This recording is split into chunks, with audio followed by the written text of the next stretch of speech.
Once upon a time, in Leprechaun land, Andrew McYang ran for president.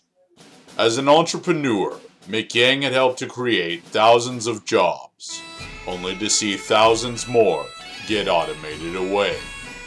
And so he devised a plan to implement a universal basic income of 1,000 lux per month, which would be paid out to each adult leprechaun.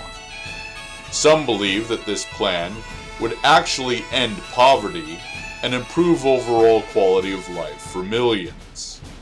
But while McYang was a popular and well-liked candidate, most leprechauns decided to vote for shitty candidates that simply had more name recognition. And so, poverty and misery would continue. But the tears of all the sad leprechauns caused the formation of a magic rainbow. The rainbow was spotted by Finn and Connor, two leprechaun friends who lived together. They could tell just by looking at the rainbow that it was no ordinary rainbow. They knew it was magical and had heard folk tales about such phenomena, so they fully expected to find a pot of gold if they could get close enough to the rainbow. And that is precisely what they found. Look, it's even our currency. Each piece of gold is worth 1,000 lux. We're gonna be filthy rich! Filled with excitement for their change in fortune, the leprechauns took the pot of gold home and poured it out to divide between them.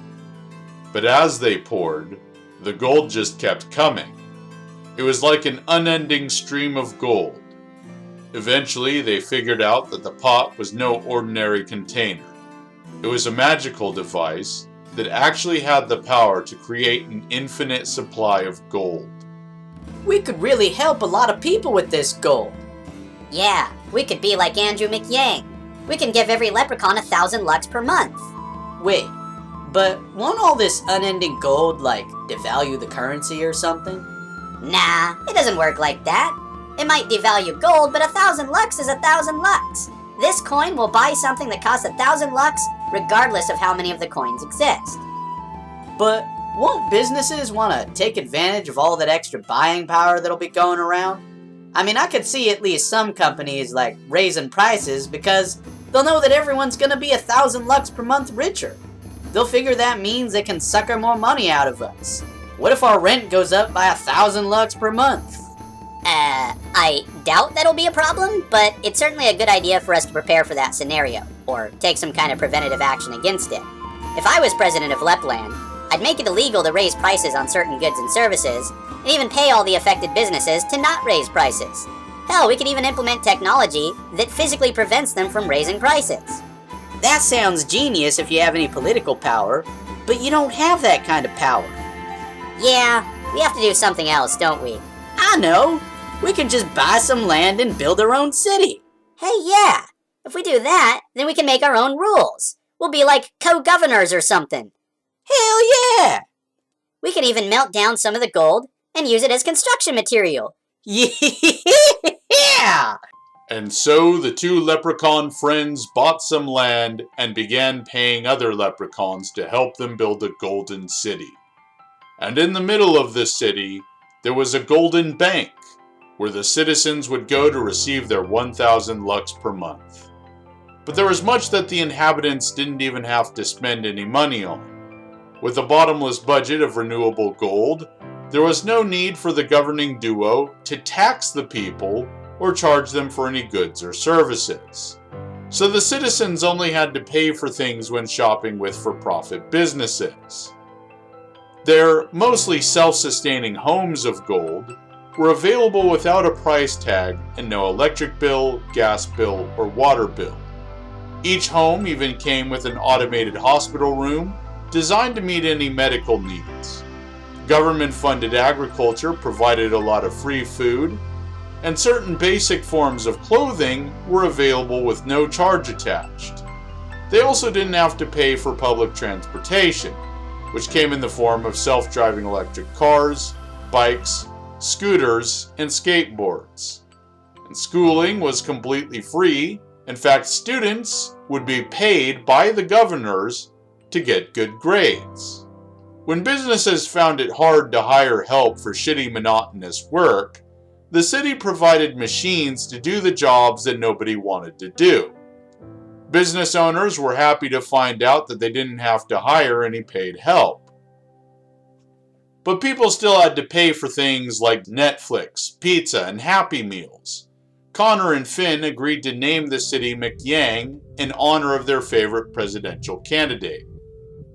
With such high quality of life and low crime rate, the world erupted in demand for more cities like McYang.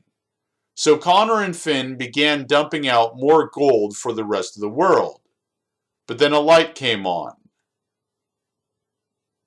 and the pot was suddenly not pouring out as much gold as usual. Connor and Finn were panicked.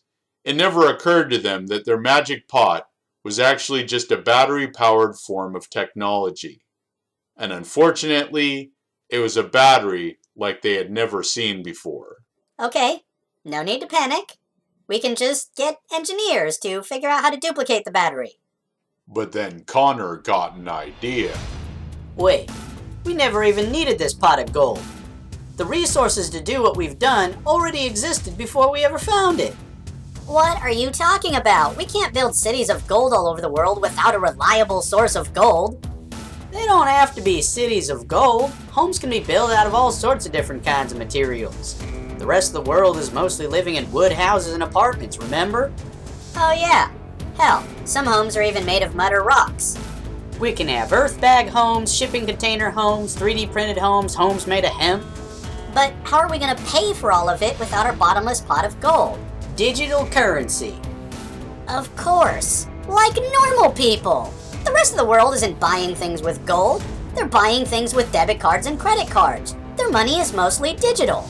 So if we just switch to a digital currency here and invent a government account that constantly creates new money whenever it makes a transfer, then we can pay the rest of the world whatever it needs to build their own self-sustaining cities.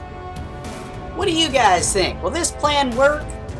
Share your thoughts in the comments section. Don't forget to thumb up the video if you liked it, and make sure you share it with other people. Subscribe if you're not already subscribed, and hit the notification bell so that you're notified whenever we post a new video. YangGang2020.